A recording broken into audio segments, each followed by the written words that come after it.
வணக்கம் big Boss season 8 மக்கள் செல்வன் விஜய் சேதுபதி விடுதலை பார்ட் 2 படத்தினுடைய ப்ரொமோஷனுக்காக ரொம்ப பிஸியாக இருக்காருங்க. ஸோ அவர்கிட்ட பிக் பாஸ் குறித்தும் பிக் பாஸ் கண்டஸ்டன்ட் குறித்தும் நிறைய கேள்விலாம் கேட்டாங்க. ஸோ அதுக்கு அவர் தாராளமாக பதிலெலாம் சொல்லியிருக்காரு.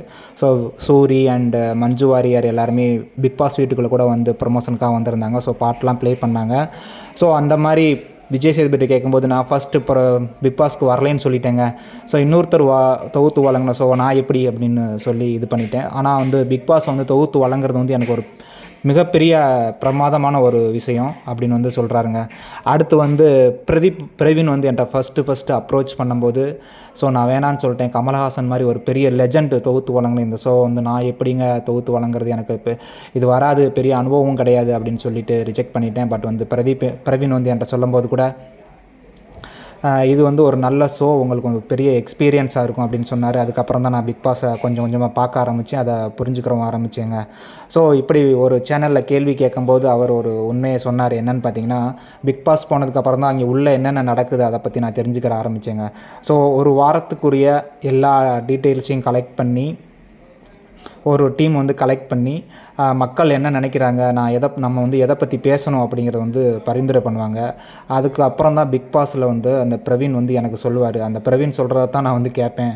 ஸோ சில சமயம் சில சந்தேகங்கள் இருந்தால் மட்டும்தான் என்னுடைய ஓன் கருத்தாக இருக்குமே ஒழிய, மற்றபடி அவங்க டீம் கலெக்ட் பண்ணி பிரவீன்கிட்ட சொல்கிறாங்க என்ன சொல்கிறாங்களோ அதை தான் நான் கேட்டு அங்கே ரிஃப்ளெக்ட் பண்ணுவேன்.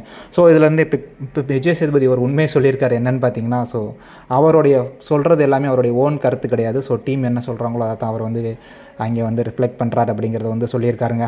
இன்னொரு சீக்ரெட் வேறு அவர் சொல்லியிருக்காருங்க. ஸோ ஃபஸ்ட்டு நம்ம ரவீந்தர் வெளியே போகும்போது கூட நான் இவர் போகணுமா, இவர் நல்ல கண்டஸ்டன்ட் ஆச்சு அப்படின்னு நான் சொன்னேன். அதுக்கு அவங்க மக்கள் போட்ட ஓட்டோட அந்த விவரத்தை என்கிட்ட காமிச்சாங்க. ஸோ அதனால் அவங்கள வெளியே அனுப்பிச்சிட்டாங்க. ஸோ விஜய் சேதுபதி இந்த பேட்டிக்கு அப்புறம் பிக் பாஸ் ரசிகர்கள் என்ன நினைக்கிறாங்க அப்படின்னு பார்த்தீங்கன்னா, பிரவீன் அப்படிங்கிறவர் விஜய் டிவியில் உள்ள ஒரு சீரியல் டைரக்டர். அதனால தான் விஜய் டிவிக்கு நிறையா சம்மந்தமான விஜய் டிவியோட சேர்ந்த நிறையா சம்மந்தமான கண்டஸ்டன்ட் உள்ளே போயிருக்காங்களோ அப்படிங்கிற ஒரு எண்ணமும் எண்ணம் இருந்தது ஆல்ரெடி. ஸோ அது கன்ஃபார்ம் ஆகிருக்கு. ஸோ விஜய் சேதுபதி கூட சொல்லியிருந்தார், நானே 10 பேரை என்ன பண்ணியிருப்பேன், ரெக்கமெண்ட் பண்ணியிருப்பேன். ஆனால் அந்த அளவுக்கு எல்லோரையும் ரிஜெக்ட் பண்ணிட்டாங்க. பட் சீரியல் ஆக்டர் நிறைய பேருக்கு உள்ளே போனதுக்கு காரணம் பிரவீன் தான் அப்படிங்கிறது இப்போ கண்டிப்பாக தெரிஞ்சிருக்கு. ஸோ விஜய் சேதுபதி ரெக்கமெண்ட் பண்ணதில் ஒரு 2 பேர் போயிருப்பாங்கன்னு நினைக்கிறேன். ஒன்று நம்ம சாச்சனா, அடுத்து ராணவ் போயிருக்க வாய்ப்பு இருக்குது. ஏன்னா ராணவ் விஜய் சேதுபதியோட ஆல்ரெடி ஒரு மூவி பண்ணியிருக்காரு, இறைவி அப்படிங்கிறது. ஸோ இதிலேருந்து அதுவும் கொஞ்சம் தெரிய வந்திருக்குங்க. ஸோ அதனால் விஜய் டிவியின் பிரபலங்களுக்கு பிக் பாஸில் பெரிதாக எந்த சிக்கலுமே வர்றதில்லைங்க. ஏன்னா உள்ளே இருக்கிறது பிரவீன் டைரக்டர். ஸோ அதனால தான் நிறையா விஜய் டிவி ப்ராடக்ட் நிறைய பேர் உள்ளே இன்னும் இருக்காங்க. ஸோ அதனால தான் அவங்க பிக் பாஸால் நிறையா பேர் அடிக்கடி காப்பாற்றப்பட்டுக்கிட்டு இருக்காங்க. ஸோ விஜய் சேதுபதியே தற்போது உளறிட்டார் அப்படின்னு நிறையா பேர் சொல்லிக்கிட்டு இருக்காங்க.